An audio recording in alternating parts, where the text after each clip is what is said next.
I guess I'll sort of outline the issue as I see it, and um, I know J. Mike and I are like-minded. There might be some differences, but I'm not aware of those differences. So I guess I could start with what a logical problem of evil would be, and as opposed to, I guess, a non-logical problem of evil, which some people call the evidential problem of evil. So it's our position, or some that the person that's defending a logical problem of evil is showing that there's an impossibility of a kind. There's some kind of contradiction with the nature of God, specifically properties like omnipotence, omniscience, and omnibenevolence, with not only the existence of evil, but even the possibility of evil, at least in my view. I don't think that within, given my understanding with the omni properties, that evil is even possible.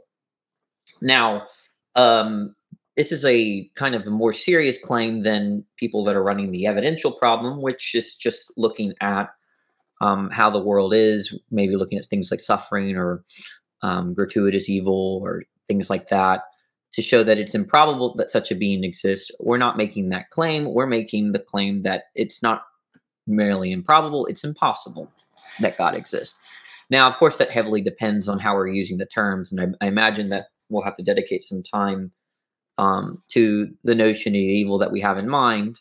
There might even be some discussion about what the limits of omnipotence are and such, or what omnibenevolence would even mean. But yeah, we're chasing a contradiction here, and so whether or not we're successful depends on whether we're successful in showing a contradiction in the Christian worldview in this case, because they're both Christians as far as I know. So basically, one of the central claims in ethics is, how do you live the good life? What should I do in a particular dilemma? And what you're asking for is an action guiding norm. You're asking for something that, all things considered, should happen. Okay. So I live in a hurricane state. I am also a teacher, and I really don't like hurricanes. But the nice thing about hurricanes is that when they hit, I get at least a week off of work. Okay. That is something in favor of hurricanes. But if I were to be asked, what should happen, just period, right? Like, should there be a hurricane? Is it good that there's a hurricane or not? I would say, well, look, even though I get off from work every time a hurricane hits, all things considered, hurricanes are not good, right? They shouldn't hit populated areas in my state.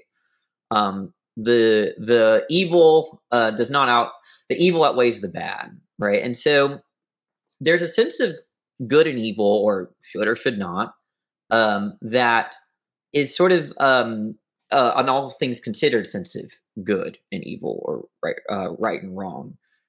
It would be weird to say that hurricanes are good because they get me off work, even though I consider to get off work is a good thing. All things considered, it should not happen. So that is the sense of right and wrong that I'm also working with, right? If I'm driving and I see someone, dying on the side of the road, let's say they got, I don't know, maybe they got a heart attack or something on their walk, and I'm aware that they're in need of medical attention. If I ask the question, what should I do? Right? I'm asking an all things considered question, all things considered. I'm asking, I'm not asking what are the pros, and I'm not merely asking what are some pros and what are some cons, right? Maybe perhaps the summation of pros and cons will get me to my answer, but it definitely is a con that me having to stop on the side of the road and being late for work, that's a con. That's not good to be late for work, but that does not decisively conclude that that's what I should do, all things considered. Okay. So that is what I want to say is incompatible with the existence of God. And all things considered evil, or something that should not occur, I'm using evil in the normative sense. There's nothing with a God that's all powerful and all good and omniscient. There cannot be anything in this world that, all things considered, should not happen. Okay. Otherwise, that would guide God's actions to prevent it. Because how I understand omnibenevolence is that God is ultimately guided by what's good in that sense, right? If God is choosing to prevent or not prevent something, that's to say to allow something or to prevent it. Okay? He is ultimately guided by the good, nothing else, right? Otherwise, something is more important than the good, and in what sense would he be omnibenevolent?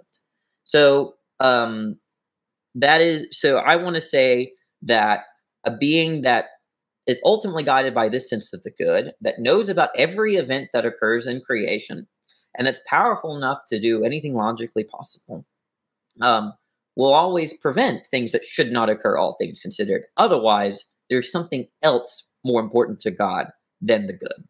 And that's how I understand it. J Mike can add on, take away, maybe whatever he wants to do, but that's how I see the issue. Yeah, no, I think that's good. I mean, I want to, like, I guess, point out the kind of trichotomy that's there initially, is that, like, when we look at something like X is the case, and we ask, like, well, should it occur or ought it not occur? It seems to kind of exhaust the normative space. But there's a kind of a space left over where it's not action guiding, right? So you could say, like, X either ought to occur, ought not to occur, or neither occur or not occur, right? And that would exhaust kind of the descriptive space. And so I guess it's going to be important whether or not we have a normative notion. That's probably something we're going to make sure we're on board with. Because I'll just take it if somebody, I guess, takes a descriptive notion that we're not really talking about the argument anymore.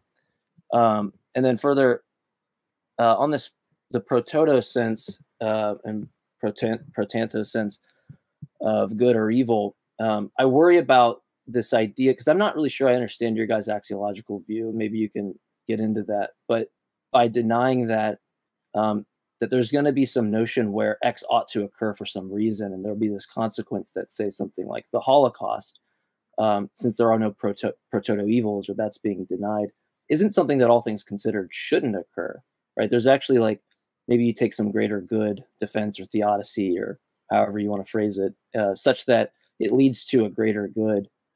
And I think about this in, like, kind of a crude example, that if I was baking, like, a lasagna or something, and I wanted to bake the best lasagna, that if I told my friend I was putting, like, evil salt into the dish, in a normative sense, something that should not occur, but I insisted that this will produce the best pasta or the best dish possible, and then say me and Danny sit down and eat it, and he's like, you know what, this is really, really good. This is the best this is a better pasta, or the best pasta. Why did you call it evil salt? Especially since you're saying that it should not occur. Like, shouldn't you put the salt in the dish in order to get this outcome, making it, all things considered, a good notion, right? A prototo good. And so I guess one thing, I'm, through the little exchange that we've had, I'm more so want to inquire on your view on whether or not this is a consequence. If somebody just ends up denying that there are prototo evils, then it seems hard to see where we proceed, because you're just denying one of the premises and the argument that has its force. So I'm just curious kind of where you guys stand on that. But I think, what Danny added is sufficient. Tim, Kyle, do you guys have any clarifying questions there? Because there's so many places you guys could start. Yeah. So where are we at now as far as the phase of the discussion? Yeah. So my thing is, what's the argument? What's the connection? So you mentioned all these things, but I want to know, like, can we put into this argument into premise by premise form to see where the contradiction comes from? Because that might be helpful moving forward. Okay. So it'd be something like this. A good being is ultimately guided by the good and nothing else. An all good being. That's just a given of only benevolence. Okay. So in other words, a good being is only guided by what ought to occur, all things considered, right? So when a being is deciding whether to allow something or not allow something, right, they're going to be guided of whether that event ought to occur or not occur. Everything in human history, God allowed. Okay? So it would entail that everything in human history should have occurred, all things considered. But from what I understand, there, at least in Christianity, there are things in human history that should have not occurred, all things considered. Presumably things like sin. Okay?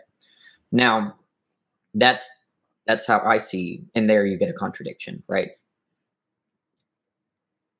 Tim, it sounded like you had something you wanted to ask, so go ahead. No, I mean, I like everything I heard, and I think that there isn't ultimately, like, in a meta sense, there's a logic behind logical problem of evils.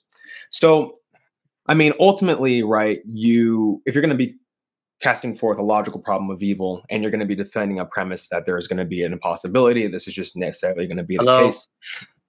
Yeah, hey. Oh wait, hold on. I'm gonna switch my phone. Okay.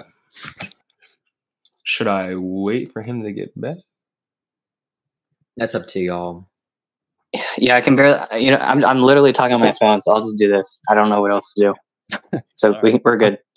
Okay, we're good. Okay, yeah. So what I was gonna say is that because your guys are getting at an impossibility via that contradiction, right? Ultimately, the weight by which you defend these premises are going to be so much more than a more modest evidential problem. And this is going to be where this is going to get really fascinating real fast, because when we say logical problem, right, ultimately we need to really define exactly whose logical problem is this.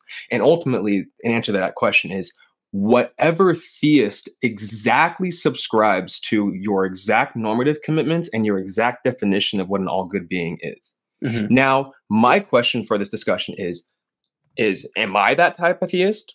I don't know. Do I have a logical problem? Does Kyle have a logical problem? Is that a problem for Than? Is there a problem for Brian Davies? Is there a problem for Trent Doherty? Is there a problem for Rob Coons? I don't know. So far, what I want to say is I don't know a single theistic system that abides by any of the commitments that have been laid out thus far. So I don't know whose logical problem it is. Can you name one of those commitments that laid out that you don't know a single theist holds to? Yeah. So, for example, a no norms theism like Brian Davies. God is not a moral agent. There are no guiding norms by which we define God's goodness. By he completely conceives of God's goodness. Am I good? Yeah. Yeah, Kyle, you're good. Okay, sorry. Hold on. I think I just picked up on a miscommunication, and Danny and Tim, correct me if I'm wrong. Because Danny sounded like you just asked, can you name one of those commitments that you think no theist holds to? Is that what you said? Right. The ones that I gave. What premise did I give, or theistic commitment that I articulated, or that no theist holds? Yeah, and so I interpreted what Tim said a little differently there, because Tim, correct me if I'm wrong. It sounds like what you're saying is that logical problems of evil are built upon like a set of assumptions that are intrinsically not going to work together because of some contradiction. But then the question is, which theist is this targeting? Is this targeting just these specific theists over here? Or is it trying to say, hey, every Christian theist is going to have this issue? And so maybe that's a good place to start. Okay, yeah, maybe I wasn't clear there. Maybe I assumed too much. Yeah, so what I'm trying to get at is within a logical problem of evil, right? It's doing more than an evidential problem, which is the logical problem is going to take the internal logic of a theistic system, and then it's going to show that internal logic leads to a contradiction with something that we observe in the world, right? But for that internal logic to lead to that contradiction, we have to discuss what the internal logic is in the first place. And what I'm saying is there are many theisms, and this is what I wanted to explore with you. Excuse me. There are, jeez, let me get a drink real quick.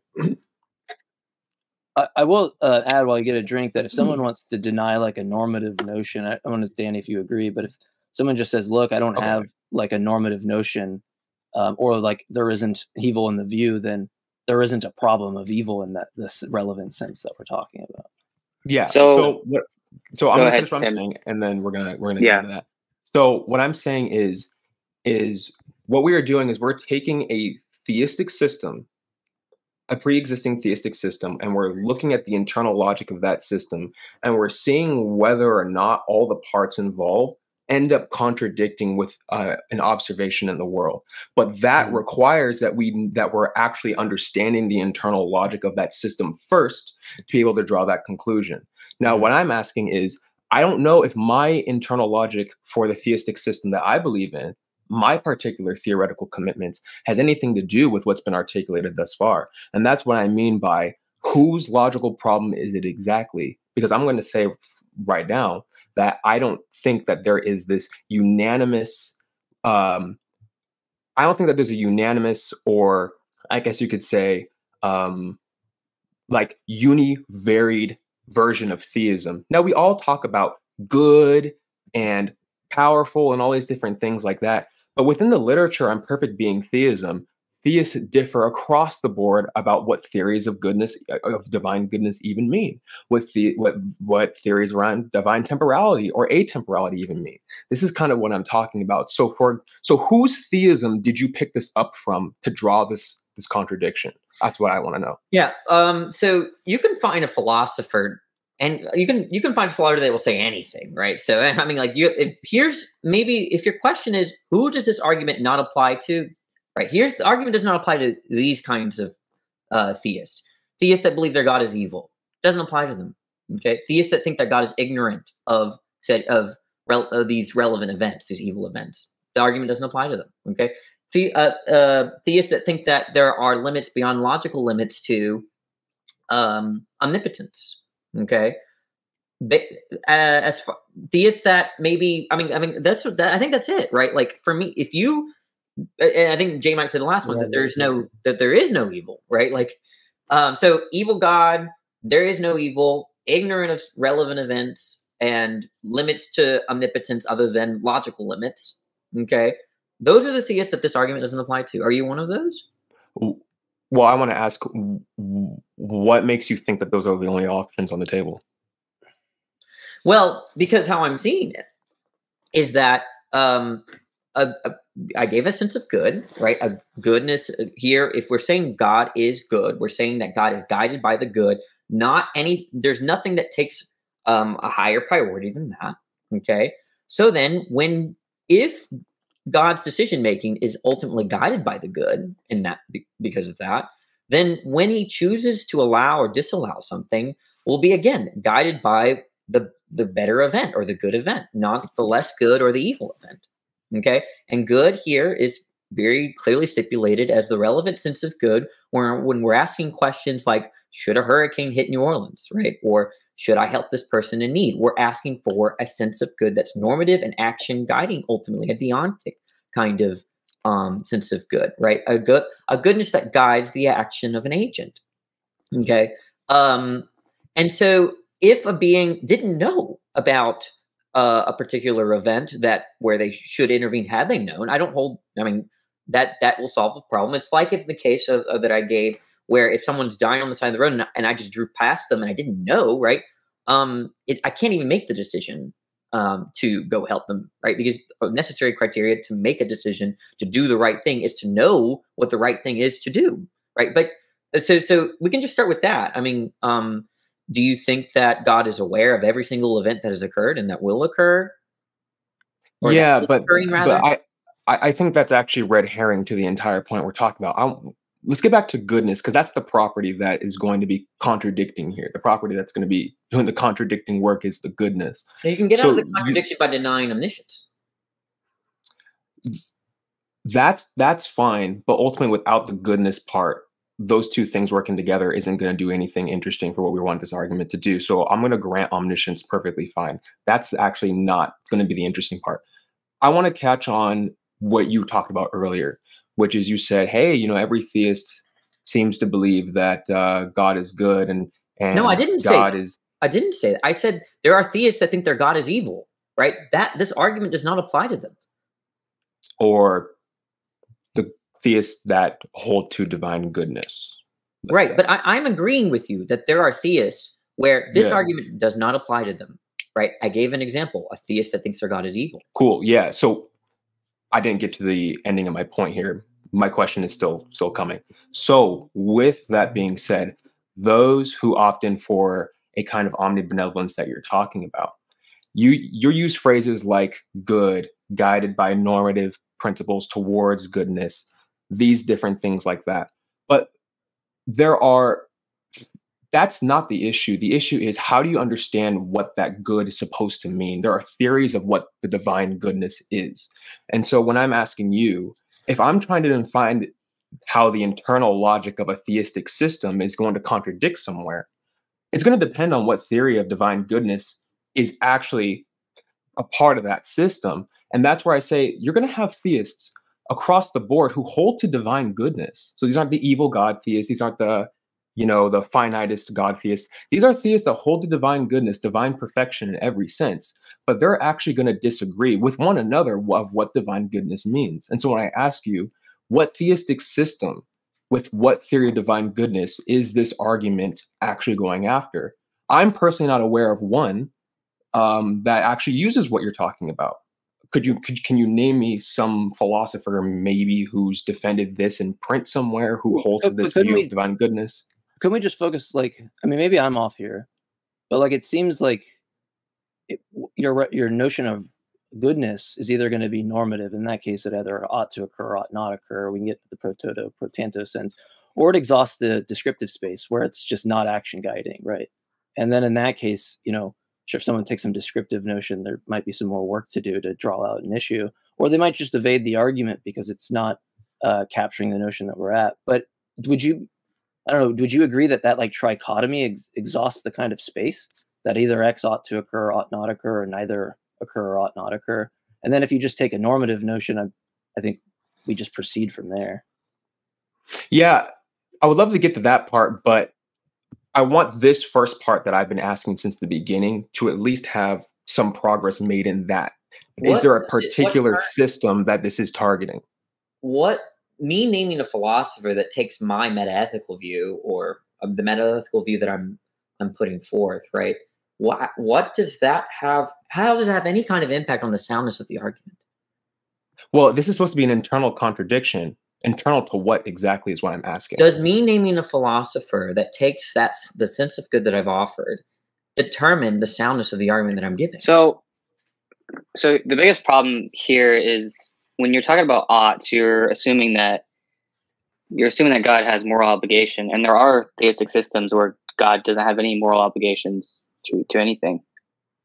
No, so I'm wondering how would you address that kind of theism where they just outright deny that God is even a moral agent, that God even has obligations to his creatures, because that completely avoids the whole ought language that this argument relies upon. First of all, it's strictly false that for any ought, it's a moral ought. There are non-moral oughts. Okay, so I've never said anything about moral oughts, just talking about oughts in general. Okay, so there's that, but how are you trying to address the question I asked, that me naming a philosopher that takes my characterization of the good, does that determine the soundness of the argument that I'm presenting? I'm personally, I'm not even being meticulous or tedious here. I'm personally wondering if this is supposed to be an internal contradiction. I can come up with a list of commitments that, I can construct an argument where I can derive an internal contradiction, but it's not very interesting if nobody holds those commitments anywhere. What do you mean it's not? What do you mean by it's not very interesting? Well, it might serve as hey, don't hold these commitments or else you'll run into a contradiction. But if theism is supposed to have a logical problem, right, and it's supposed to be efficacious in showing that if theists hold, two propositions or more than two propositions, then they're going to have to kind of give up certain properties. I at least want to know what system is this internally contradicting, right? Maybe this I don't know if it's mine. Maybe this might help. This argument attacks a conception of God, not all conceptions of God. Okay, the conception by which you think that God is ultimately guided by the good and nothing else, right? A conception of God by which God is not limited by anything but logical constraints, a conception of God where God is not ignorant of any particular current event. Okay. Now there are other conceptions of God, right? Where God is evil, God is dualistic, good and evil, or has a good and evil nature, right? Those theists are not, as I see it, are not harmed by the argument, right? So I presume that you and Kyle have a conception of God where God is guided by the good and nothing else, okay? Where God is not ignorant of any particular event that's happening, right? And where God has no constraints in terms of, no constraints except logical constraints. Now I understand that you might think there are metaphysical constraints, and I can grant those. But if you have a conception of God that doesn't hold to any of those sorts of properties, the argument is just not for you. Yeah, so I think this is really good. And for me, terms and definitions and conversations like this matter a lot.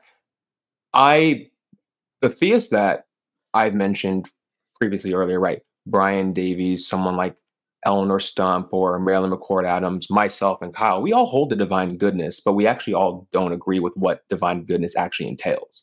That's the part that you're talking about, whereas, oh, well, then if God is supposed to be wholly good, then it means this and about these different things. That part, that entailment that you're drawing, we actually disagree, like intra-theoretically, what those entailments are. And so maybe that's a good place to go, because what I'm saying is I'm just focusing on the theists who hold the divine goodness, but I'm saying that's not enough, because there's different theories about what divine goodness entails. It's not just divine goodness and then you get X, Y, Z automatically. You actually need an intermediary proposition. And that intermediary proposition is going to specify what those entailments will actually be. And what I'm saying is that intermediary proposition can actually be numerically identical to the concept of God, or it can be distinct. And if it's distinct, then you need to actually bring it in to do the work that you're talking about.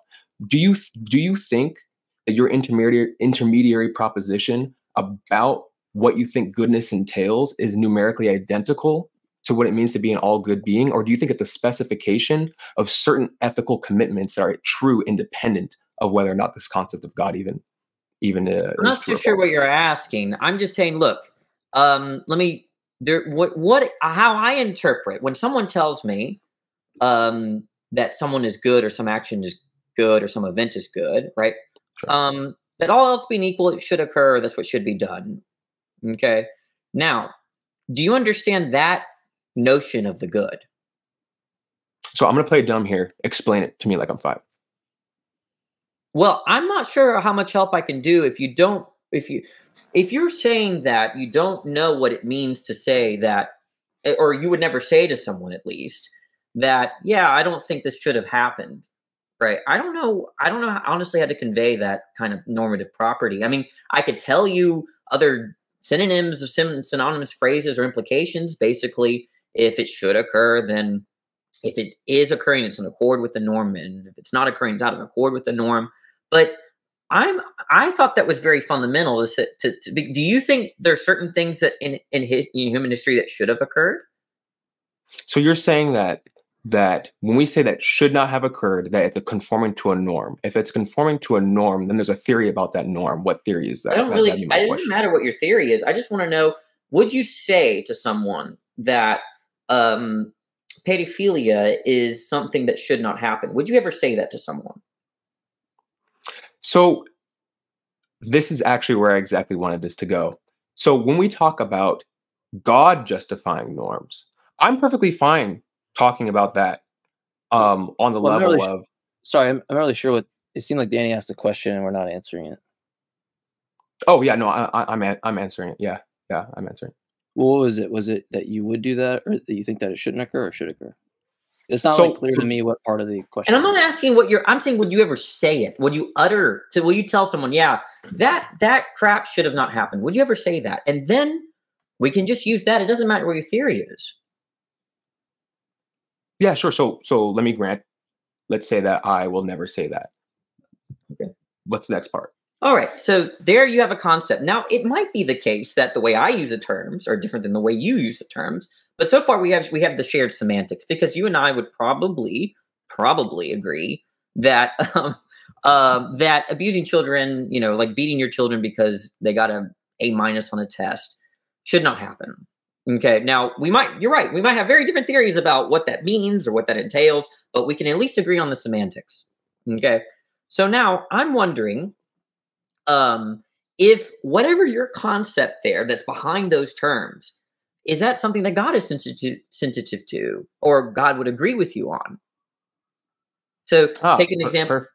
Yeah. Perfect. Okay. Yeah. So I do want to hop into that. I'm going to ask you a question here.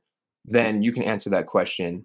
And then I want to open up the floor so that other people can have more time to talk here. But I really do like it, and we're gonna couch on this for a while. I'm actually not gonna leave this one alone. Okay, hold on. So could we get that I'm gonna come to question this answered one. after you ask your question? Because I'm curious on what the answer is. That seems pretty crucial. Yeah. So sorry, Danny. Okay, yeah. So sorry, Danny. Ask that question again. Yeah. So, is it something that God is sensitive to, right? That the same, or God would agree with you on. God right? So if you told God, yeah, I don't think that, like, I think that if you told God, I think that it's wrong, or it should, by wrong, I mean, it shouldn't happen, that parents beat their children for making an A- on a test, like bruising, laceration, kind of beating, right? Would God look at you and like, I don't know what you're talking about? Would God look at you and be like, I agree? What would his response be?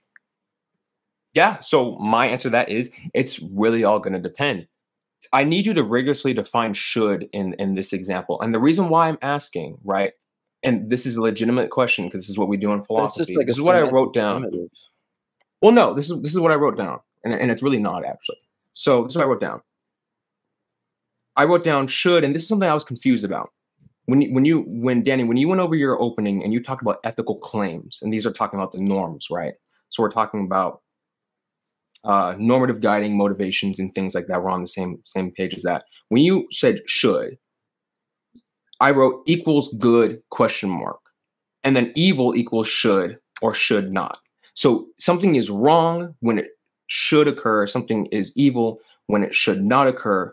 Now, this is my question with that. Because we're going off of this pro toto, pro tanto kind of stuff like that, and barring whether or not that is something that is even relevant to a God justifying norms, we'll get to that part of the conversation. You talked about hurricanes and how one of the goods that a hurricane does produce is some minor personal convenience of not being able to go to school for a week. But then you said, but all things being considered, it should not happen. It seems like the work that should not happen. It seems like the underlying norm here is more so a balancing off condition about ethical judgments. Let me tell you why all of this is irrelevant, because you are using I'm not using my sense of the terms no longer matter, because you would tell someone, right, that beating a child for making an A- on a test should not happen. So suddenly your moral theory is in place, not mine. You don't need to we could have very different moral theories, but the thing is that you're using the same semantics. And so I'm just wondering, would Jesus or would God utter the same expression? Would Jesus utter the same expression that beating your child for an A- on a test should not happen? Would he utter that? Never mind the theory. I'm just asking would he use those terms? Yeah, so it's interesting. Forget about my theory. Well, that's what's most relevant here, because I haven't even discussed anything about my own personal beliefs here, which goes into the internal contradiction thing that we're trying to get to. I'm more so trying to find basically explicit clarification of the terms you're using so that I can actually aid this discussion better, so we can actually have some progress. You don't need to do that, because you and I agree on the semantics. And now we can just use your theory. I don't think the reason why I'm asking is I don't think I have a quite clear understanding of the theory under working here. When I asked you about, we're using your theory. Your theory. You would say to someone, right? You would say to someone, Tim, I believe that beating your child over an A- should not happen. You told me you would say that. I'm just wondering, right, if Jesus would say that or utter that. What I recall is you asked me if I would ever utter whether or not that should happen, whether I would in that moment be sensitive enough to not say anything. That's very different than me uttering my own commitments about this. So I took it as a sensitivity point, not a point about my own. Okay, let me repeat the question. Maybe I wasn't clear. You have the same term usage, and then he's just trying to see if that term usage is applicable to God, right? Like exactly. Well, that's exactly what I'm doing when I'm trying to clarify here. So maybe this is where we're missing each other, because my clarification about should being relevant to balancing off was something that I caught in Danny, your original example you used when you talked about should relating to this pro toto sense, relating to the idea that, hey, there are some goods that I can get if a hurricane happens. This is no longer germane to the question I'm asking. if you put your trust in me for a second, allow me to go through this. I trust you, Tim. Go ahead.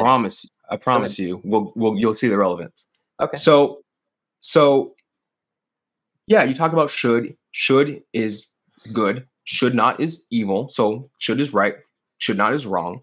And then you talked about how an example that you use, an empirical example, would be a hurricane, but you said all things considered, just because I'm able to get some minor personal convenience of being off of school for a week doesn't mean that that should have occurred. Now, that's important because what that tells me is this is actually operating under what's called, what Marilyn McCord Adams actually points out, what's called a value parts paradigm versus a value wholes paradigm approach to the values of certain situations. Whether or not we can say certain situations are right or wrong. And this is why I'm asking, which is if it's a balancing off condition, a balancing off condition is where the negative value parts either outweigh or offset the positive value parts or vice versa. And it sounds like you in your situation, when you say all things considered, something should not happen is if the negative consequences, the negative value parts outweigh, there are more than them than there are good value parts.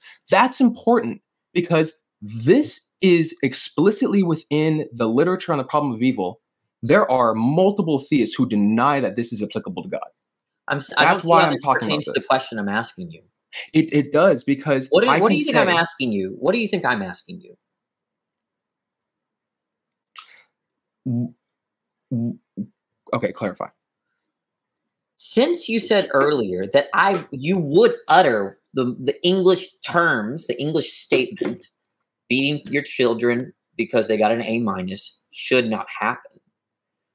I'm wondering if Jesus would give the same utterance. Would Jesus say, this is the semantics, the terms, if he were to be right next to you, say the same thing?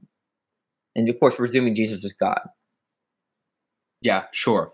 So if you want what might seem like a tedious answer to this, that will be my actual true answer to this. But it might be not an answer you might not like. But it's the true one. I mean, is there any way that you could say, like, he would say this? Yeah, he would say that, or he wouldn't say that. He wouldn't say this because it's not to be rude, but it's confusing for me, and probably Danny as well, to know what part of the question you're answering. It could be a failure on our part, but if you start with that qualifier, then we know like what you're elucidating upon. Mm-hmm. Yeah. So if I can interject a little bit here, it sounds like, and maybe I'm wrong. I'm the dumbest person in the room, Mm-hmm. but I feel like a big part of the miscommunication or the talking past each other that's happening right here, it could be in virtue of a difference in axiology, and there might be some misunderstandings talking past each other with regards to axiology.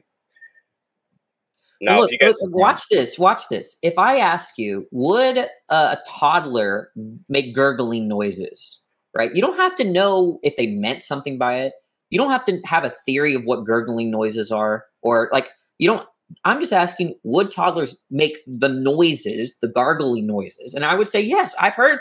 So we've all heard toddlers make gurgling noises. So in the same way, it's a question about semantics. Would Jesus utter the same statement as you, right? That punishing or beating your children for an A- on a test should not happen, or would he not say that?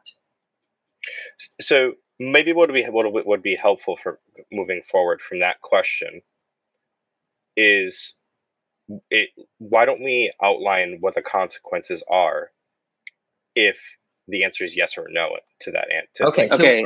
This is because let me I'm putting myself in your shoes, Danny, and I would want somebody to answer yes or no to that question without them knowing the consequences to where I'm going with it.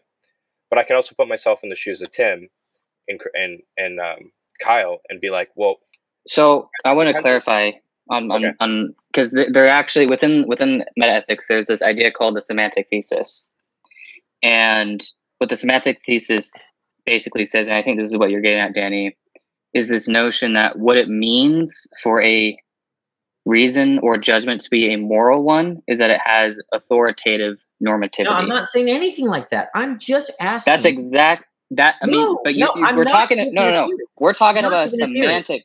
You mentioned semantic. I am bringing up the fact that there is literally an entire literature on the semantic thesis, and that's exactly what we're getting. That's not what I'm bringing up. I'm telling you what I'm not bringing up. I'm not bringing that up. I'm just saying, would Jesus make those noises? Yeah, I don't know. I guess I'm really confused why this is difficult, because it's just like we understood the first question, and then like where does the incoherence, or where does it become like not a well-formed statement? When none of us want to say that. I'm merely asking the addition questions. Of Jesus somehow confuses stuff, and it doesn't seem confusing to me. I mean, I'm obviously an atheist, so maybe there's that. Yeah. Well, we can go, and I like fans' interjection there. Yeah. We can go and entertain both sides of that question. What happens if Jesus says yes? What happens if Jesus says no? But before that even happened, I just wanted to know if the language of should here has any undertones of a balancing off understanding of.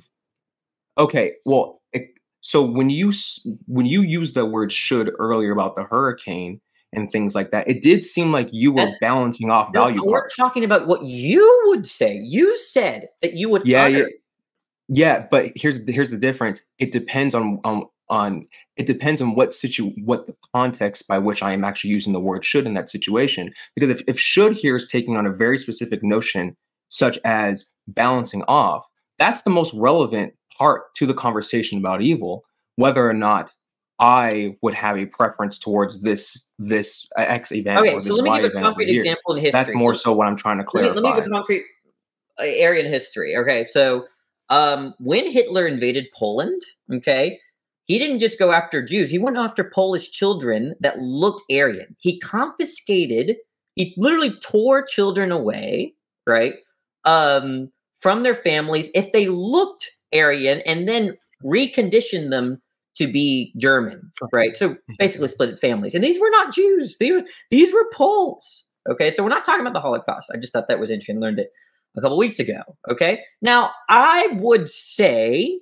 right, that should have not happened. I think you would say it should have not happened. Now we can mean terribly different things by that. Our meta ethics could be as far as the East is from the West, but we would both say it. Okay, hopefully. Now I'm just wondering, would Jesus say such a thing? Would he say that what the Germans did to the Polish children that looked Aryan, right? And when they broke down families, would Jesus say that should have not happened? Yeah, sure. Let's go with that. Great. Okay. So now there's a notion there, okay, of should that we can use. We don't need to go into the theory anymore, okay? Because for which parts of the discussion?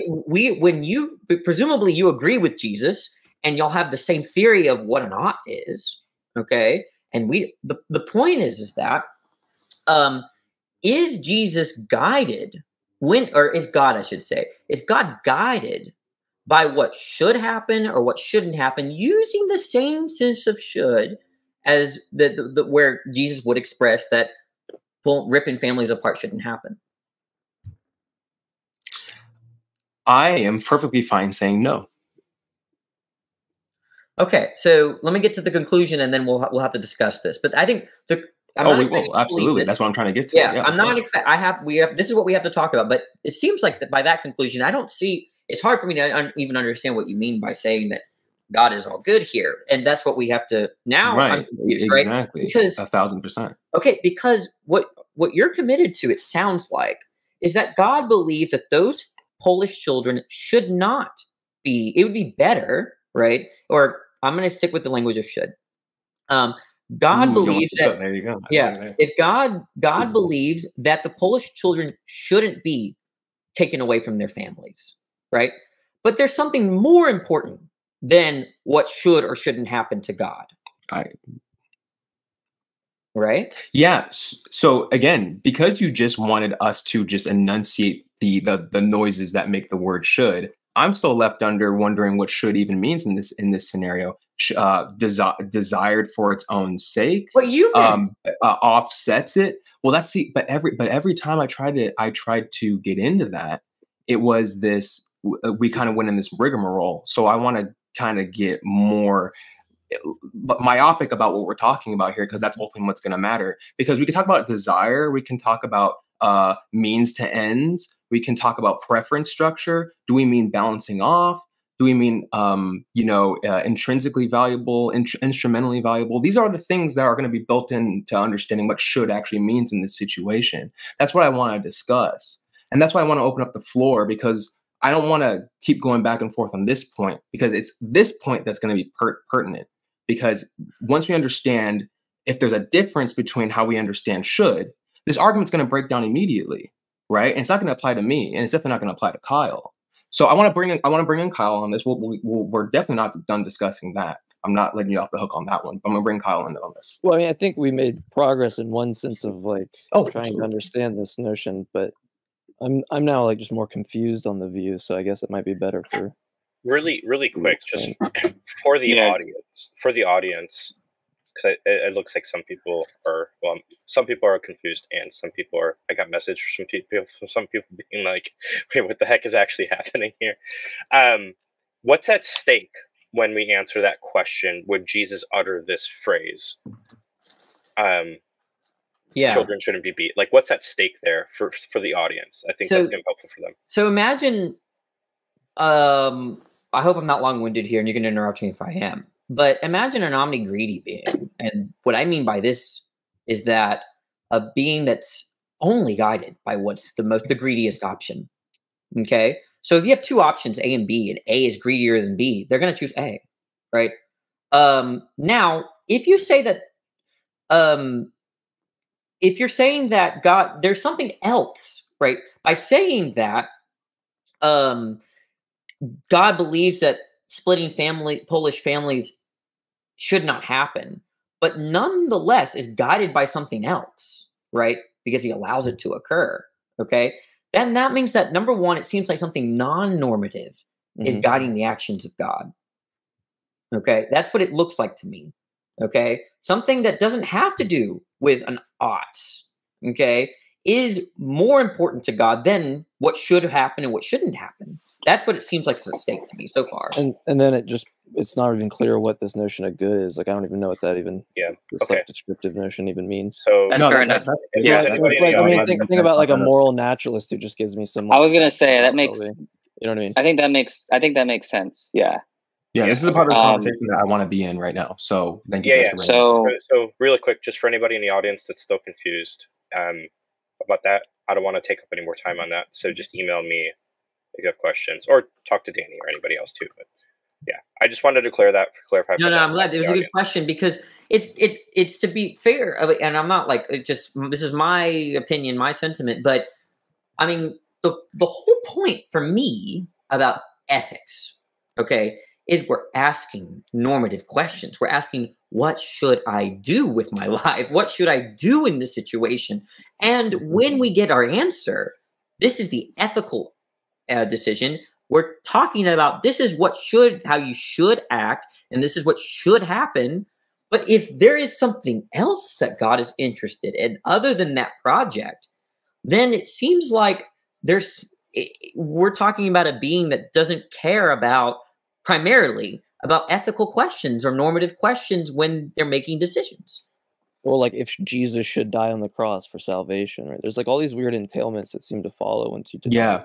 So Danny and J Mike both, because I don't know if you guys agree on the same usage of you should here, but I mean, I'm still kind of back on the balancing off thing here versus other ways of cashing out. What does should mean? Like, just give me the meta-ethical definition that you are using when you talk about should, right? The one that's connecting to the normative guiding principles. What does should mean here? I think me and Danny. Go ahead, Mike. Sorry. Well, I think we both kind of expressed that we're going to only be able to give like some synonyms. But like, I mean, one way to look at it is you could divide the world into two, right? You have like things that ought to occur are going to be kind of on that left side that are in accord, right? But we're going to be using language like in accord with or out of accord with. And I don't know that it's going to like get to the root of it, because then you'll be like, well, what do you mean by in accord or out of accord when you divide the world into two and you're on the left side of what should occur? It seems like we're just filling in like synonyms. And so it seems like it's kind of like, if we asked you this question, like Danny's initial question about, do you think, that would be wrong? You would say pedophilia should not occur. You understood that term usage. And so it seems almost like weird that we go back into this, because like we seem to have the same, it's not like conceptually opaque to you, right? It seems the concept seems to be transparent. Okay. So you're saying that should is just numerically identical to an action is wrong. No, look, to me, I don't really think. Or sorry, should not is an action is wrong. Should is an action is good.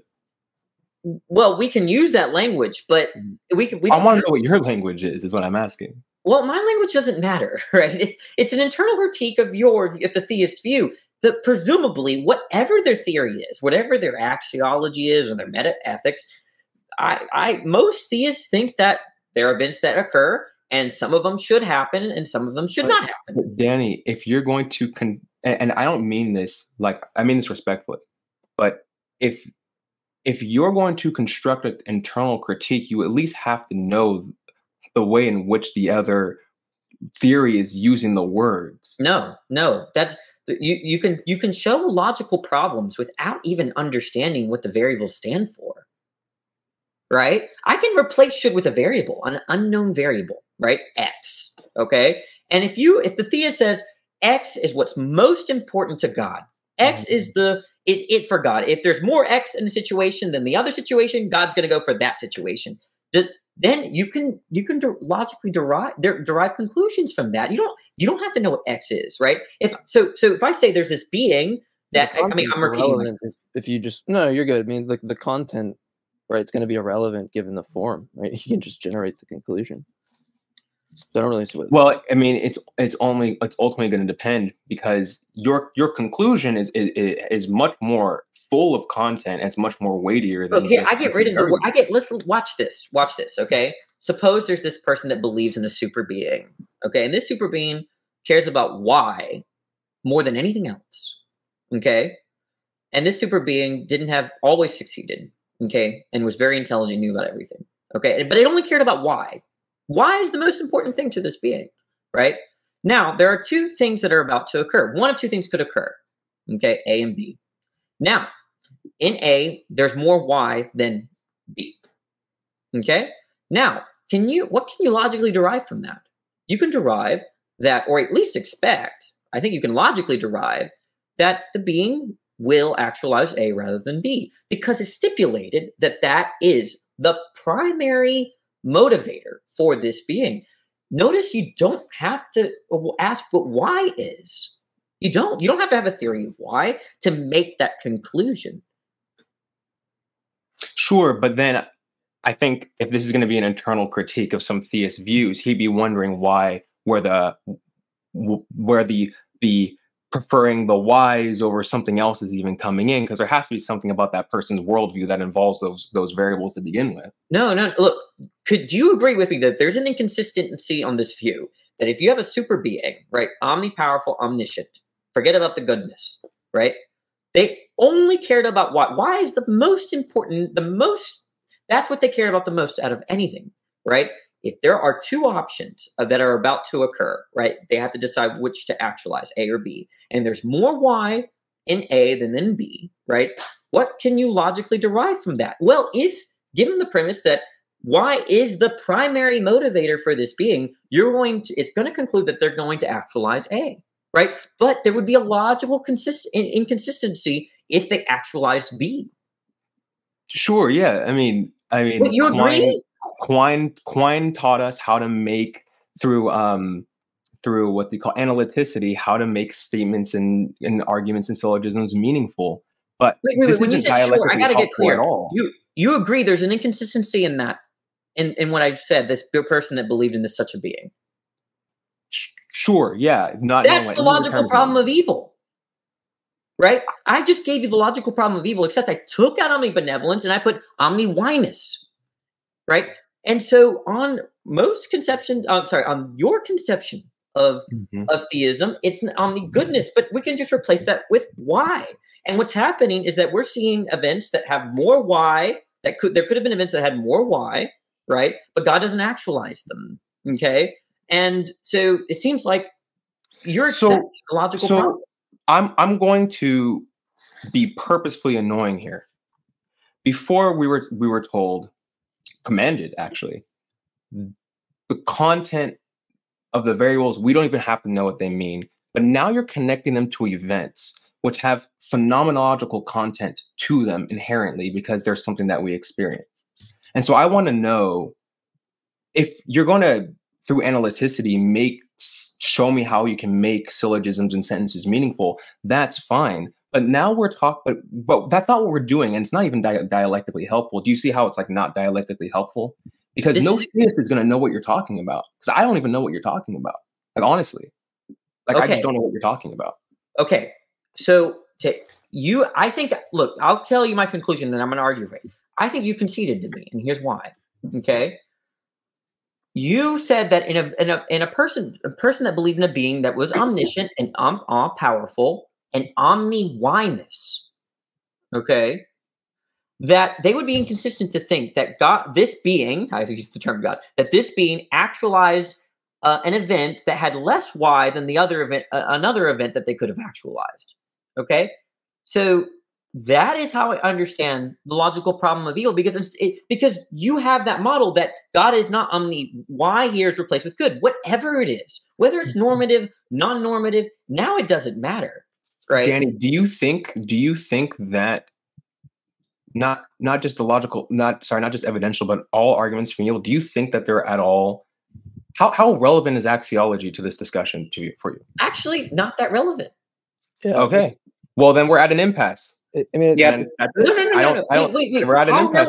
How relevant was? Wait, 1 second, J-Mike. How relevant was the theory of whyness when you concluded that this person was being inconsistent?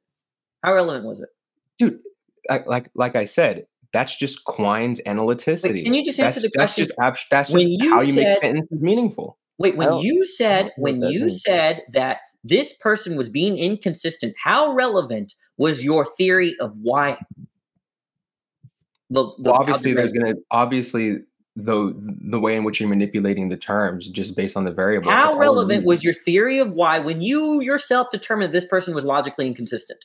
I'm agreeing with you that it's not relevant. That through analyticity, it doesn't matter because you just get it that way. Okay, so you agree that your theory of whyness is not relevant to the fact that you've established that they're logically inconsistent. See, no, Danny, there's a difference between a logical argument and its structure versus the content.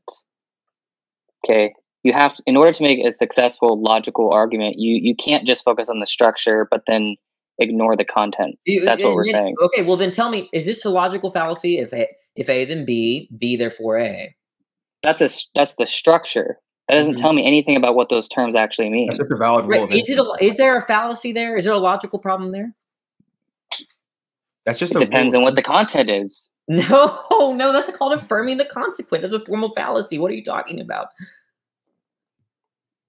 So Danny, I'm going to level with you, Henran, because the rest of this is going to be, I even hate to say it because I love these discussions, man. I really, really do.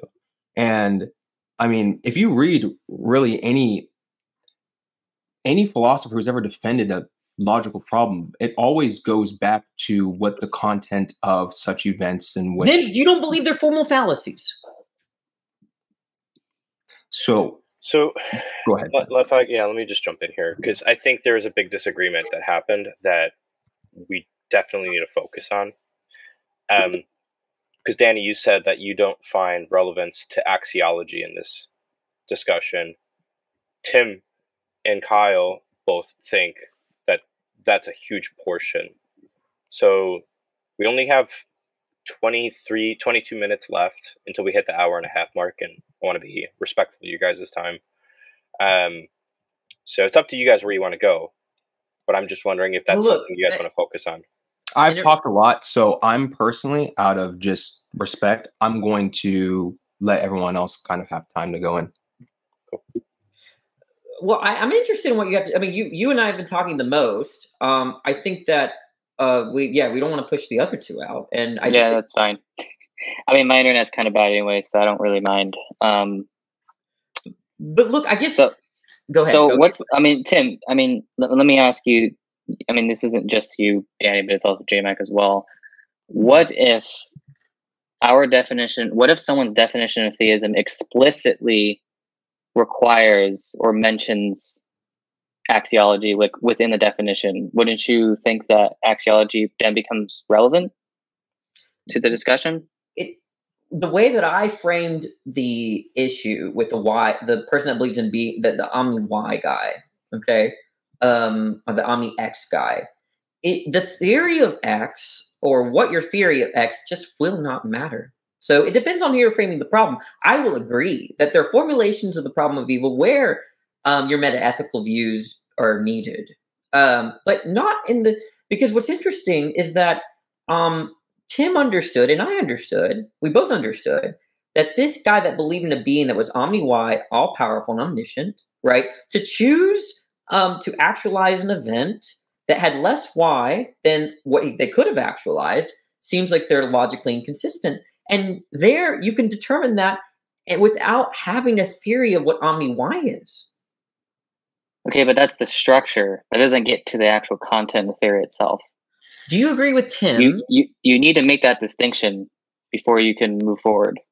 Because there is no theory of theism that is just about structure. Like, we wouldn't get anywhere. Do you agree with Tim that the person that believed in this other being, right, is logically inconsistent? Because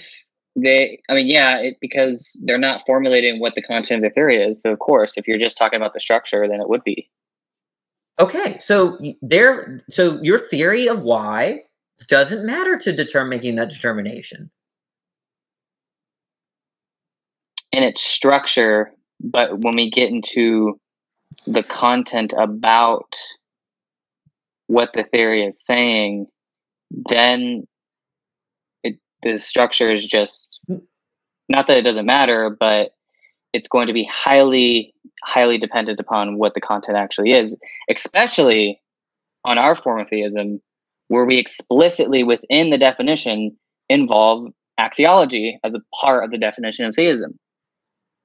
If it's a part of the definition, then it has to be relevant to this discussion. You cannot ignore it, otherwise we're not going to get anywhere. J Mike, I want to hear some thoughts from you, my man. Yeah, you've been same here. I don't know over here, but yeah, no. Well, I think Danny's doing a good job. He's a lot of similar points I have, but yeah, I really want to get back to the whole, would Jesus do this, and then the entailment. I mean, it seemed like when you give a kind of an answer like, no, he wouldn't. I'm kind of confused on the sense of what you're using, but Danny pointed out that it doesn't really matter, right? Because if you just are going to agree, right from the offset, we can just show the form where you get sorry, my voice is getting out.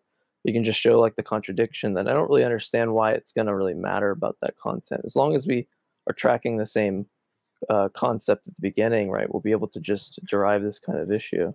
But I mean, I am interested on your guys' point, because in one sense, the one thing I did want to talk about on this, which it might be pulling away from Danny's points, which is your axiological view. I am genuinely just curious about that, just out of my own philosophical curiosity, because it just seems like from your guys' view, from what I've read, that there's just no evil in your view. It just seems like, all things considered, there's no evil. And if someone's going to express that to me in some view, it's like, well, I don't really see a problem of evil in a view where you agree that all things considered, baby torture isn't wrong or something like that, right? Yeah, no, totally. I mean, is this where you guys want to go? Well, that's where I'm stuck between a rock and a hard place, because I'm more fascinated on the progress Danny's made so far. But you guys can go wherever you want with this. I feel like if we go to the axiology thing, we're going to be getting away from a lot of the foundation that Danny's laid out so far. Okay, let's just, for clarity's sake, you guys got about 18 minutes until we're at the hour and a half mark. I don't know if you guys want to have time for Q&A for audience members, and I also don't know if you guys want to cut the line at an hour and a half either. So you guys can kind of make that decision. I'm fine hosting longer if you guys want to keep going and you're having a good time. You guys can, given my internet connection, I'm just going to head off when we get to the hour and a half mark. Okay. We can hear you fine, Kyle. I mean, what did you say? Did you say that when you said that you had to hop off because of your internet connection? Yeah, it's not It's not good. Yeah, I'm using data right now. That's why. Oh, Phone okay. data. Yeah. But I don't know. Maybe I can ask you guys, like, just I don't want to undo a lot of the foundation that I feel like Danny's done, because I think there's a lot of progress there. But do you guys deny that there are proto evils in your view? And so, like, would you be okay with my characterization that, like, all things considered, the Holocaust isn't wrong? That's like not a thing in your view. Yeah, so this is something I wanted to get specific about earlier, right? Which is why I said the mere structure of the argument is dialectically unhelpful, and this is going to help actually clarify what I meant by that, right? So we know that in ethics and in discussions around normativity, that there are discussions around how there can be direct motivations for actions. There can be countervailing motivations for actions. You have ethical contextualism, right? That the obligation that one has is actually very situationally dependent, which is another point about why I said that the mere structure of an argument, just merely invoking analyticity, doesn't do anything for this discussion, because it doesn't actually incorporate the nuances of moral reasoning, right? You've taken a bioethics class, I think, before, Danny. I think you would understand that invoking analyticity and what you should do in these, degreed-oriented questions about where there's no black and white doesn't actually help anybody. That's more so what I'm saying in these situations. So if we're talking about pro toto, all things considered, meaning there's more bad in the situation than good in the situation, I don't have any problem saying that, yeah, that situation is wrong. Holocaust was wrong. Torturing babies for fun is wrong. Absolutely. But in the pro toto sense, because I think, like, we had an exchange on Facebook one time. I didn't get to respond to you, but you had brought up a post about saint making, I think, right? Yeah, and probably. I like commented to you and said, aren't you worried about this entailment that, like, whatever leads to saint making, right? So, like, I don't know, a baby just died right now for all we know, and so, like, presumably, like, if there isn't, like, that's not an all things considered evil thing, but we have this kind of saint making thing or whatever. I'm not saying that's your view, but just to give an example, it seems like all things considered, that should occur, right? And the world is the way that it should be right now, given that Yeah. making saints or whatever. And so that what I'm trying to draw out is, it just seems like your view, like, from what I understand, just does entail that, like, maybe there wouldn't be a problem of evil if there's just in fact no all things considered evil. Because, like, for any instance I think I point to, it seems like it's going to be like the vaccine case where, like, we're pricking the child for a greater good, right? It might traumatize them, or we might have this con that we have to outweigh, like, maybe, like, they have a traumatic experience, or they get an allergic reaction, like one of the few. But, like, all things considered, we don't want them to get polio, and so we should administer this immunization. And that, I don't know. I mean, like, would you assent to this characterization? Because this seems to just, like, fall out of the view from what I've read when you guys deny that there are pro toto evils, right? It just seems like that, Yeah. especially if you have, like, So aseity and there isn't anything going against God's yeah. will. So that I you want just to have I this want to get kind a of weird outcome. clarification on. Yeah, I want to get a clarification on how you're using pro toto in this sense. So when you're talking about there being a pro toto evil, and you're also connecting that to the should not language, right? Well, Like when you say when you say an event, like an event E should not occur, you're that's what you mean by, like, that would be a pro toto evil. yeah, I mean, if someone has a descriptive notion, I guess I have an inquiry. I just don't really understand what they're. So yeah, because that's going to help me as carefully as I can answer this question for you, or at least clarify Like, I my think people opinion on would it. say, "Oh, I made a mistake. Like, I sinned last night, and I should not have done that." Right? Like, that's going to be a meaningful type of use of the language. Okay, gotcha. It's really hard So for me to believe that, like, majority of theists yeah, it'd be don't interesting to use that see, because some language. people have. Sorry, what? I said it would be really hard for me to swallow. I mean, I don't want to have, like, some type of incredulity, but, like, I don't know. Every theist I've ever talked to so far is pretty consistent on being like, yeah, that's not conceptually opaque to me. In fact, that's, like, my term usage. Yeah, that's fine. But then, in philosophy, we especially analytic philosophy, we rigorously Yeah, define our sure. I terms. always leave the philosophical door open for sure. Yeah. So because in that sense, when you talk about sin, that to me is more so of, it sounds like the language is they have in mind they have in their mind of what is worthy of pursuing and what isn't worthy of pursuing. And so they ought to pursue what's worthy of pursuing, which is not sin, which is union with God. I think that's how most Christians would say, I shouldn't have sinned because my telos is with God, right? Mhm. So that's how I'd understand that. That's more so a recognition of something intrinsically valuable, right? And if you take a definition of intrinsic value that I take, any fully informed or properly functioning valuer would desire some X for its own sake, right?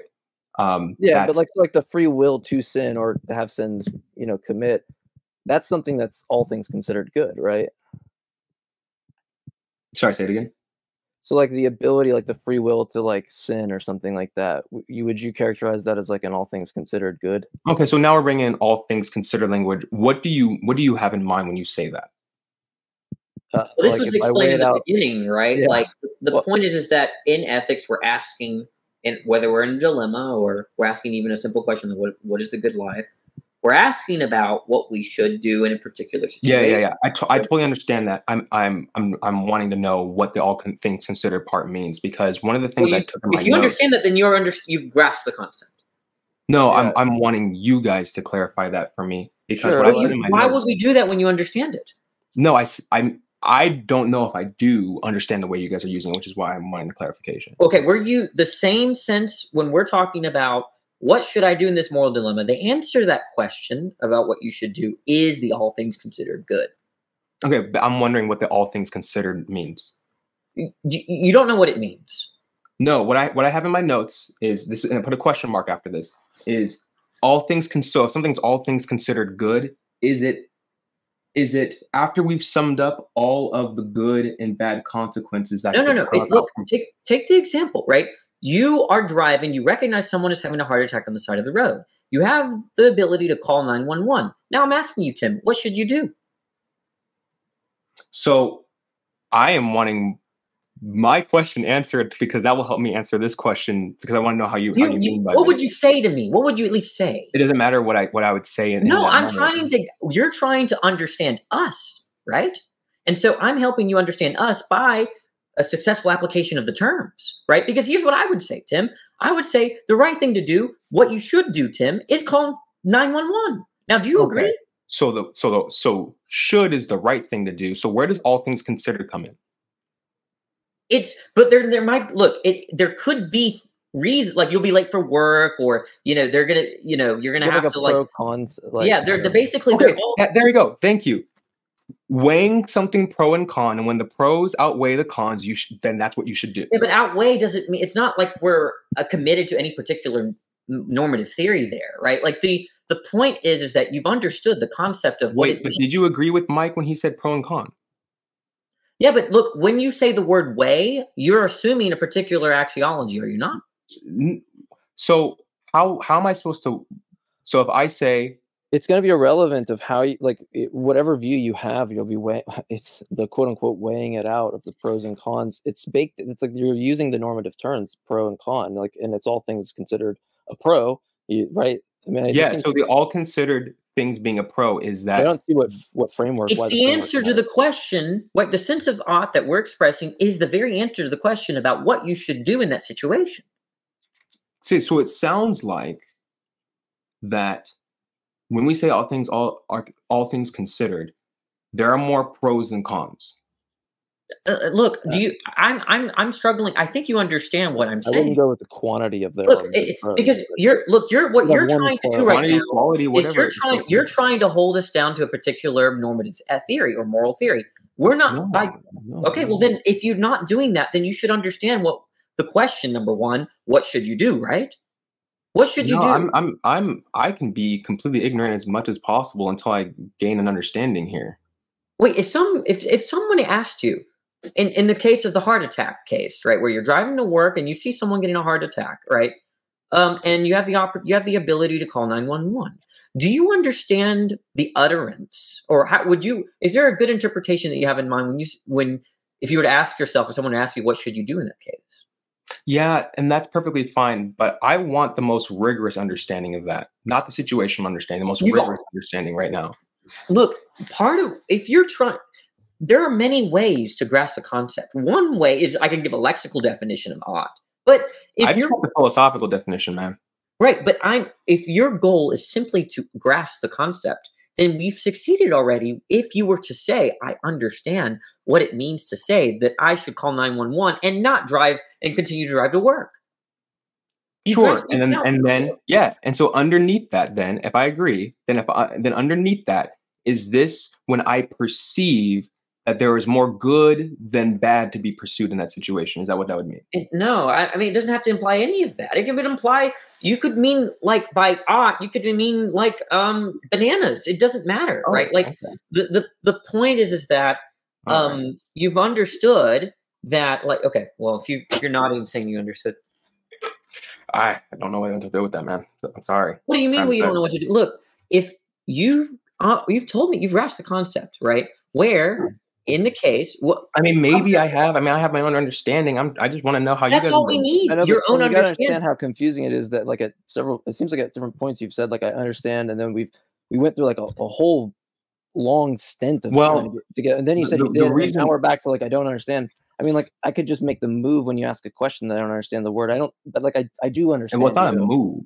Like it's not a move that I'm making. I'm just saying that even if I have my own understanding, right? My own understanding can lead to vastly different implications than your guys' understanding. That's fine. But then all that's relevant, right, is your understanding of should or should not or whatever, all things considered should or should not, and how God relates to it. That's all that matters. It doesn't. Yeah. So axiology is relevant to the conversation. No, you don't. All you have to say, look, just like with the omni oneness, right? You're saying there is this thing. You have a certain axiology about the good, right? Now I'm just asking, whatever that axiology is the good more? Is there anything more important than the good to God under your axiology? No, right. Not so now, let's move forward. Now at that point, the logical problem can be run. Okay, because it doesn't mean that it's going to be valid. No, I don't. Okay, but the point is that we've moved. We don't need the axiology anymore. Oh no, we do, because that's what's going to fuel the rest of it. You've said it's contained. Sorry, go ahead. So long as you've said that nothing else is more important than the good, nothing else is more important than good to God, then I can derive entailments from that. Do you think that God can have countervailing motivations for pursuing instrumental versus intrinsic goods? If you're asking me, is there something more important than the good? That would contradict your statement. So no. Well, I mean, but I'm asking. I'm just using the run-of-the-mill intrinsic value versus instrumental value distinction. Do you think that God can have? I don't know. Look, I don't know what any. I mean, I know what instrumental means, right? I know intrinsic. Maybe you're talking about in itself, but like the point is that how now we're equivocating between different senses of good here, right? But the only relevant sense of good is the sense of good that you are saying is nothing is more important than it to God. That's right. But if it relates capital to G evil, good then, here.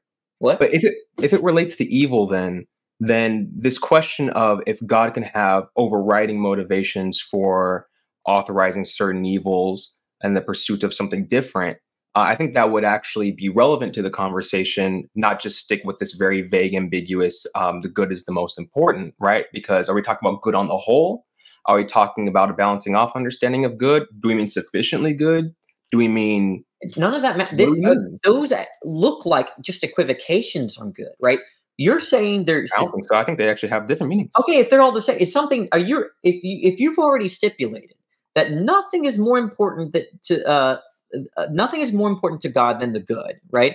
Then to ask, is there anything more important than, or something overriding when we're looking at this good? The answer is just no. No, that's not what I'm actually talking about. Okay. Okay. Are you not asking? Right. We've already established that there's the sense of good, whatever it is. We can just put a variable, big G, capital G. Okay. Is there going to be anything that God cares more about than big G? No, but I want to know Okay. what big G is. We don't need to know that, right? So then where does the Even- logical look, problem think come about in? because you remember you managed to agree with me of the logical inconsistency of the being that believed in omni-oneness. And Yeah. I know we're back to this point, but that's dialectically unhelpful because I don't know if why. That's my argument. What do you mean? Look, here's the argument, right? If a being is omni-oneness, meaning why, not the being doesn't care about anything other than why primarily, that there's nothing that's more motivating than why, right? Then if this being is all-powerful and omniscient and all those other categories, other than omnibenevolence, he's just omni-oneness, okay? Then a person would be contradicting themselves if they were to if the being was to actualize an event that has less why than an event that they could have actualized. Notice that we don't need to know what why is. It's the same thing. Instead of why, we're talking about big G. But you can have levels of importance, right? So when you say nothing is more important, you can have levels of importance. Those things can still be worth pursuing for their own sake. But then there's this big thing over here that's still worth pursuing the most. It's going to trump. None of that other matters. None of that matters. Then I don't agree with that. Then okay, then there's something more motivational to God than big G. Sure. So there's something more important than the good to God. Whatever. I just want to know what that is, man. Okay, so do you understand the concession here? The concession is that a being that's essentially all good, omnibenevolent, has other things that are more important to him other than the good. I'm just wanting to know what this whole idea of more important, meaning that he won't pursue anything else. Not really understanding that too much because I don't really hear anybody talking like that. This whole idea of if this is the only thing that's more important, then nothing else will be pursued, right? Like I see what you're trying to do with that, but one, I just don't know I don't know what is contained in those terms to have an actual helpful conversation about it. And two, if there's no levels of importance, if it's binary, then I don't really see a reason to believe that. What do you think I'm saying? Have those, so I don't know if I'm not confident that you've understood me. It might be that you've understood me, but rather than asking you to repeat what I'm saying, I'm going to repeat it one more time. And you interrupt me when I get off the train here, when I'm not making sense. When people tell me God is omnibenevolent, God is all good, I feel like they're trying to tell me that there's nothing else that's more important than the good to God. Yeah, and more important meaning that he would never pursue intermediately layers of good. That is there something other than the good that will motivate God's decisions? So that if the other than the good and this is just clarification. On your view. I haven't even given my view, so I'm just asking what you mean. No, you did. You do think that God is omnibenevolent, but I'm wondering what you mean by that, if not that good motivates all of God's decisions. Right. Yeah. So you're using. I'm asking about your view. Well, you're starting off with a view that I don't really understand too well. It doesn't really seem to cohere with my view. Do you know what it means? You understood with oneness. You understood the greedy example, right? Let's take the greedy example. Okay? No. Let's go back. We're not going to switch examples. Let's go back to the original. Well, I'm not having difficulty understanding. I'm not having difficulty either. Yes, you are. Okay, characterize what I'm saying. So hold on. First of all, we're at 2 minutes over. So just letting you guys know that. And I know I've said this already, but I think this huge disagreement still is here, where Danny. That was my cat that meowed into the microphone. It's all good. It sounds like, Danny, you're saying axiology doesn't matter. And it sounds like Tim is saying, no, it absolutely does. Well, go ahead. The clarifying question that I was going to go with what we were just talking about, is if big G, let's say, is the main motivator, whatever that is, that's what we call the good. And Danny says that if God pursue something else than that, then there's either something more important to him than that, or something else motivates God. I just want to know if that is in terms of layers of importance. So like big G is like the main the main thing that God is pursuing, but along the way he recognizes that there are different degrees of importance, but this has the largest degree of importance. If that's what you mean, if these minor degrees of importance is what you mean by God is motivated by something else, I can say two things can be true at once. You can have the main motivation, and then you can have these layers of importance that actually are relevant to the big G. Is that possible? Look here. If I say that the main motivator of my decision, it was a yes or no question, right? No, that's not what I'm saying. The answer is no. Okay, well then I disagree with that. I'm not saying that. Or no. I thought you were just trying to characterize me. Because that's not I characterized it, and I asked you if that's what you mean. That's not an accurate characterization. It might be my fault. Yeah, go ahead. It might be my fault. Okay, to be fair, I'm not blaming you for that just yet. But the point is that if I am an all greedy being, okay, that means that if I'm choosing between two options, one is more greedy than the other. Okay, I'm going to choose the greedy option given the property of being omni-greedy. Now, so you're going to choose the more greedy option, what you're saying? Because I'm omni-greedy. Right. So what I'm saying is I disagree with that because there are other ethical theories that I find plausible, like ethical contextualism. Wait, what do you disagree with? So I'm going to disagree with that characterization. That's what characterization? Do you the greedy? You disagree with the greedy case because that just seems like it logically follows that if I'm an all greedy being, okay, what would that mean other than to say that if there's two options, one's more greedier than the other, then I'm going to do the more greedy one? No, you're going to need an intermediary proposition to make that not a non sequitur, man. What do you think it means to say that I'm all greedy? I don't know. That's why you need the intermediary proposition, because it's a non sequitur at this point. When you're telling someone, hey, this dude, he's greedy person, you're telling them their motivations for acting. Yeah, sure. But I don't know exactly what that looks like on a event level for that. What do you mean what it look? That's what it looks like, that they're motivated by greed.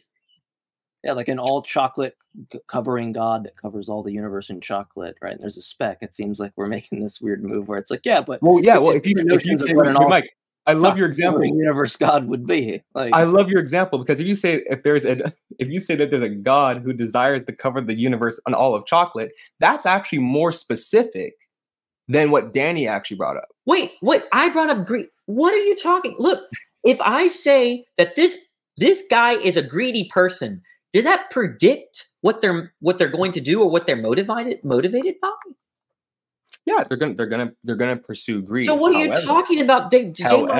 However, that's not enough to make the case when we're talking about an all good God that you think it's doing. And the reason why is this: is you said that if there's an all good being, it logically necessitates that if A has some lower degree of good and B has some higher degree of good, just in this simple on a napkin evaluation, you're saying that means that he's going to choose the one with the higher degree of goodness. And I'm saying, man, no, I don't agree with that. You're going to need an intermediary proposition to justify that. When you're describing someone's character, let's say as humble or honest or greedy or whatever, right? What are you doing but indicating what they're motivated by and to some degree? Yeah, but Danny, if I say that there is somebody who is of good character and I trust them, right? That's fine. But then when you try to give me, but then when there's A and then there's B, what I'm saying is someone of good character can, based on the context, this is an actual theory, it's called ethical contextualism, based on the context, their obligations based on their character can actually differ on what they do with A or B. That's the whole point of us bringing out the content. We have to know the content, right? Because I find ethical contextualism quite plausible just personally. And in this scenario, you're wanting me to negate that. So that's why I have a problem. Look, a question for you. I say that let's say you're a father, right? And you're thinking about hiring a babysitter.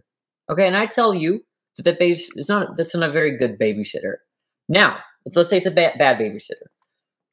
Now, question: if the babysitter is presented with two options, right, a bad option and a good option, if you agree that they are a bad babysitter, on your view, what are they more likely to do? Yeah, but you're making a logical problem. This we're now talking about probability. I'm going to get to the logical problem. We're going to state one babysitter. Don't go into likelihood. No, I want to get into likelihood. I want to ask. Go ahead. That's not what we're debating. We're not debating. I know that, but just answer the question. I trusted you last. Remember when you said trust me and I let you talk? Now trust me and answer the question. Yeah, this is actually so irrelevant to the conversation. So okay, I'm fine. Then this isn't going to be bad for you because I'm going to show you how it was relevant. Okay, since you refused to answer the question. Yeah. If someone said that a bad babysitter, that there was a bad babysitter and don't hire them, then I'm going to think that it's likely that if they're presented with in a dilemma, that they're going to choose the bad option over the good option. That's the question you refuse to answer. And what that shows is that if you maximize it, right, no longer are you saying is the babysitter bad, but that she's all bad, okay? No longer is a probabilistic claim, right, or a probabilistic assessment. You're not saying that she's likely to choose the bad option or the good option when you say that it's a bad babysitter. You're saying that if she's all bad, she will necessarily take the bad option, okay? And I don't know why we refuse to answer. So I actually have a counter example. I actually have a counter narrative to this. And this is what Stephen Law talked about, right? So when Stephen Law does his evil God challenge, Danny, I totally understand what you're talking about, man. But what I'm going to say is, this is not giving you the mileage you think it's giving you. I don't even think you understand. I dare you to characterize me. I'm going to give you the Stephen Law example.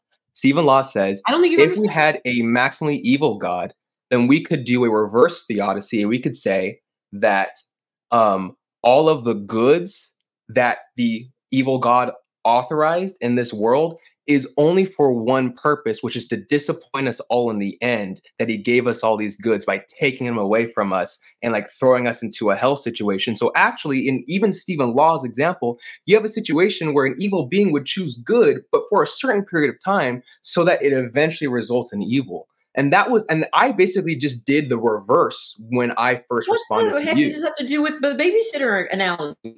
Because what I'm saying, it's more nuanced than what you're saying. Do you understand the babysitter analogy? I do, but do you understand what I do? I dare you to characterize me. But wait, hold on, Danny. I don't think you do. You understand, I can be wrong. Do you I don't understand think you the do. nuances of what I just said? What you said is totally irrelevant. Okay.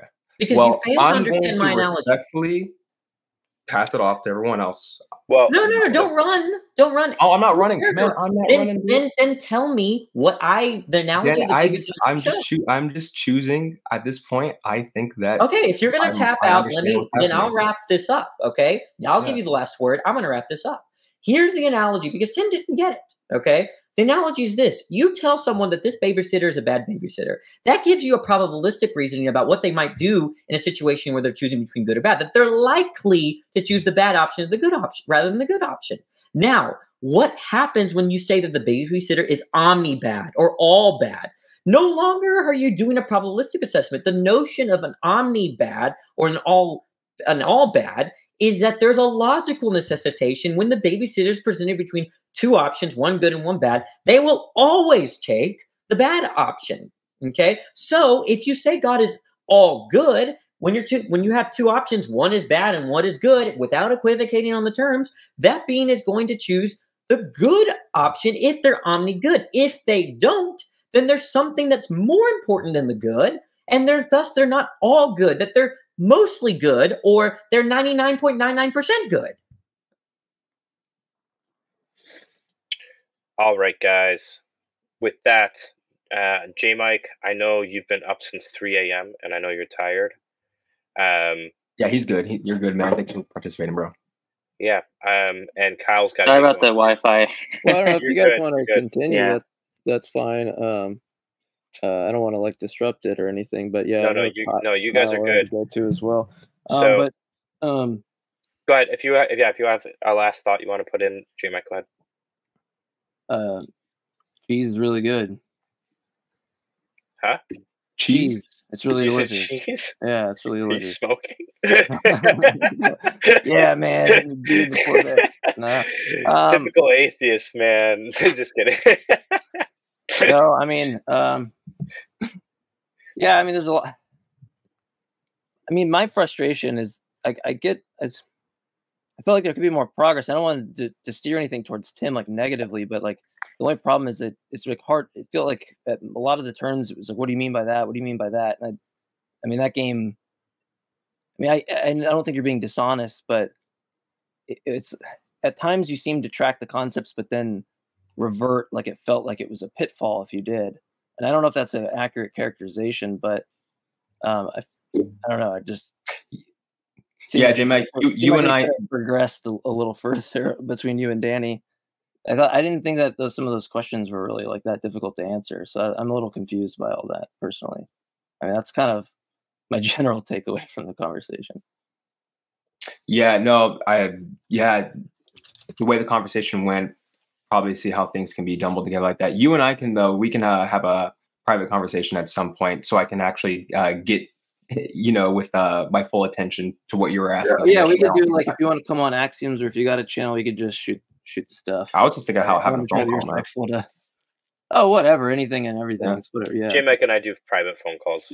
Cool. Yeah, we can totally we can redeem that situation, and then hopefully we can clear up any of the. No worries. I mean, I enjoyed the conversations. And really quick, not to cut you off, J-Mike, but for the people in the chat too, like these types of conversations get passionate, and that there's nothing wrong with the fact that people get passionate about this. So, just cool it in the chat. That's all I'll say there. It's a good thing that we're getting passionate about these things. The fact that people get passionate about these things shows that they care about these things, and that's why we're here. We care about what's true. We care about all these things. So, Kyle, you got anything else you want to add in? No, I mean, I think one way to think about it is like, Tim brought up the evil God challenge. I mean, I could imagine an evil God giving us good things, and then just taking them away. It seems like that would be that would make the world worse off than if there was only a world of just evil by itself.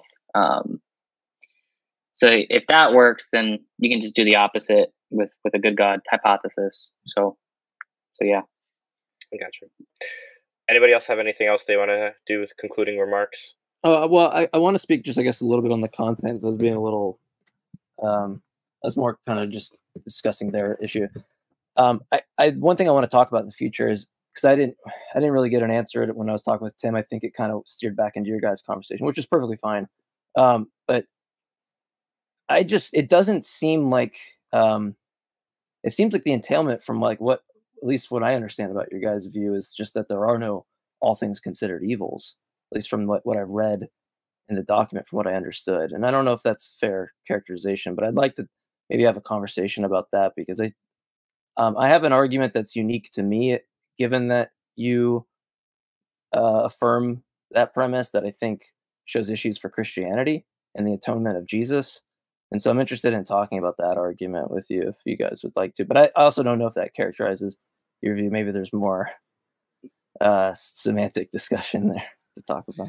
I'd like to comment on what Kyle said without saying in a way where he's going to feel like he wants to respond. So it'll be pretty neutral. But I would think that if someone did believe in an evil God, there would be the logical problem with the good. So Kyle stipulated if it were, and I would agree with Kyle that if the objections to the evil God can be overcome, then the objections to the good God can be overcome. I would actually agree with that. But I think that where I would want to say is that the objections to the all evil God are going to be as forceful as the objections to all good God, in my opinion. I hope I didn't say that in a way where you feel like, no, that's fine. Okay. Yeah.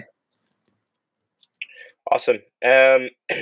Just for J-Mike and Christian, idealism, I don't know why I kind of keep saying that instead of just Kyle, but for J-Mike and Kyle, I'm not going to do a Q&A, and nobody did any super chats, so I don't feel guilted into doing a Q&A. Okay, so no problem. We could just end the stream then. That's fine. Yeah, you guys go to bed. Thank you everybody for listening. And I hope the conversation was helpful. If you have questions, let me know. Yeah, I want to thank you. We all want to thank you. It's an honor to be on Exploring Reality. So thanks for having me on, and thanks for hosting.